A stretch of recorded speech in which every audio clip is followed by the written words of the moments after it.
Case भी दोपहर 1 बजे मुकर्रर। सिक्योरिटी मसला है, आज भी इमरान खान नहीं आ रहे। फैसल चौधरी की जानिब से बताया गया सिक्योरिटी की दरखास्त देख ली है, ऑर्डर जारी करेंगे। चीफ जस्टिस ने ये रिमार्क्स दिए हैं।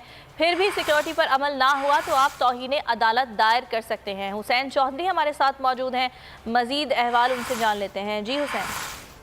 जी देखिए, साबिक वज़ीर-ए-आज़म इमरान खान के खिलाफ मोहसिन शाहनवाज रांझा हमला केस की समाअत हुई है और उसमें उनकी अबूरी जमानत पर आज समाअत हुई है।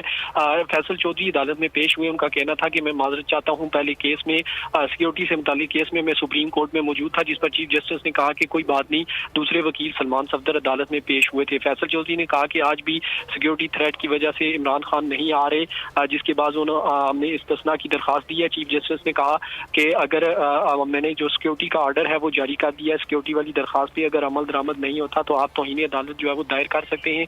चीफ जस्टिस ने कहा कि जो मोहसिन शाहनवाज रांझा हमला केस में अबूरी जमानत है वो भी 1 बजे ही सुनेंगे, क्योंकि दीगर जो 7 केसेज है वो 1 बजे मुकर्रर हैं। अब 8 केसों की एक ही दफा जो है वो समाअत 1 बजे की जाएगी। जी ठीक है हुसैन, बहुत शुक्रिया आपका। कराची से आपको खबर देंगे। कराची बोर्ड बेसन पुलिस की जानिब से कार्रवाई की गई है। स्ट्रीट क्राइम में मुलव्वस 2 मुल्जिमान गिरफ्तार कर लिए गए हैं, जिनसे असलहा भी बरामद हुआ है।